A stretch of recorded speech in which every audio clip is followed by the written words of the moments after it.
আমি এই মুহূর্তে আছি প্রয়াত রাষ্ট্রপতি শহীদ প্রেসিডেন্ট জিয়াউর রহমানের সমাধিস্থলের সামনে এবং এখানেই এখানেই বিএনপির চেয়ারপারসন এবং 3 বারের সাবেক প্রধানমন্ত্রী বেগম খালেদা জিয়াকে দাফন করা হবে এবং সেই দাফনের যে প্রস্তুতি, কবর খনন থেকে শুরু করে যে প্রস্তুতি, সেটি কিন্তু গ্রহণ করা হচ্ছে এবং পাশাপাশি এখানে যে সার্বিক যে নিরাপত্তা বলয়, সেটিও কিন্তু নিরাপত্তার চাদরে এখানে ঘিরে রাখা হয়েছে, যেহেতু আগামীকাল বাদ জোহর মানিক মিয়া এভিনিউতে সাবেক 3 বারের সাবেক প্রধানমন্ত্রী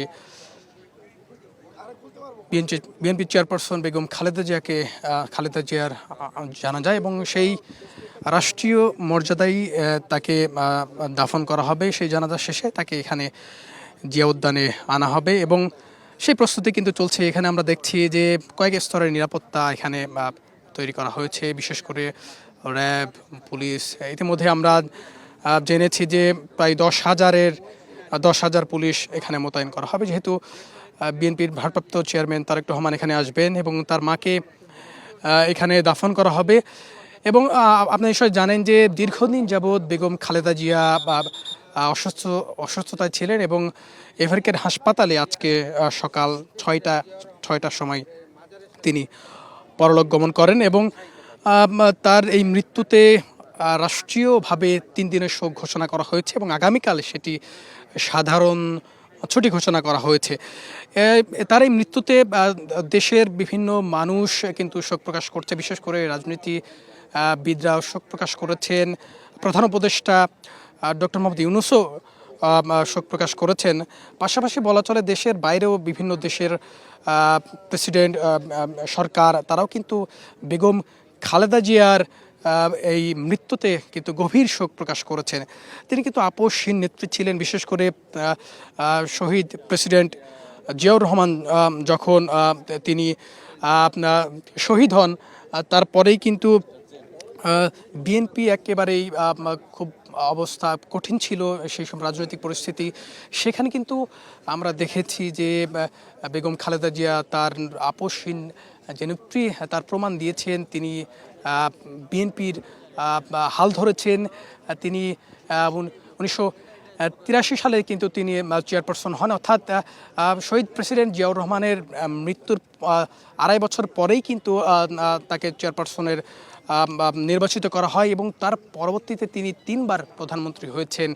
1971 সালে, 91 সালে, 96 এবং 2001 সালে তার নেতৃত্বে কিন্তু বিএনপি সংগঠিত হয়েছে এবং এখন যে বিএনপির যে ভিত, সেটি কিন্তু জিয়াউর রহমান পরেই বেগম খালেদা জিয়ার অবদান এবং সেই আপসীন নেত্রী কিন্তু আজকে পরলোক গমন করেছেন।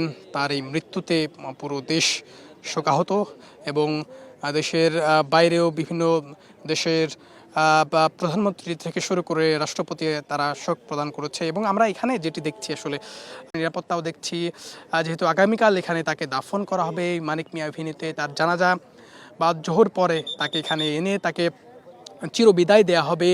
তার এই মৃত্যুতে আমরা দেখেছি যে দেশের বিভিন্ন মানুষ কিন্তু শোকাহত এবং এখানেও কিন্তু বিএনপির বিভিন্ন অঙ্গ সংগঠনের নেতাকর্মীরা তারা এসেছেন, তারাও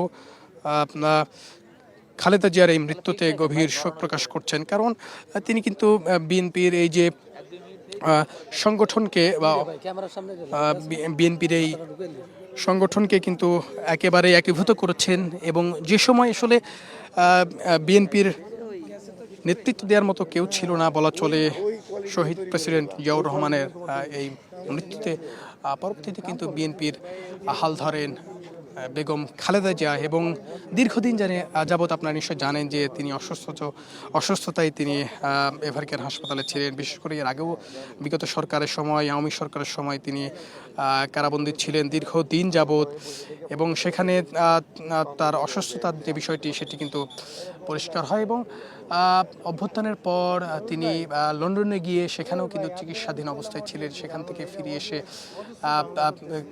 বেশ কিছুদিন পরপরই বেশ কিছুদিন যাবৎ পরপরই কিন্তু এফআর কেয়ার হাসপাতালে তাকে চেক আপে নিয়ে যাওয়া হতো এবং আহ, সেখান থেকেই কিন্তু হঠাৎ করেই তার শ্বাসকষ্টজনিত অবস্থায় তাকে আবারও গত 23 নভেম্বর তাকে নিয়ে যাওয়া হয় এবং সেখান থেকেই তার অসুস্থতা বাড়তে থাকে এবং এখন পর্যন্ত সেখানেই ছিলেন। সেখান থেকে গতকাল অর্থাৎ আজকে সকালবেলা সকাল 6টার দিকে তাকে মৃত ঘোষণা করা হয় এবং তার মৃত্যুতে পুরো দেশের মানুষ শোকাহত। আমরা জিয়া উদ্যানে ছিলাম এবং এখানেই কিন্তু ছিল।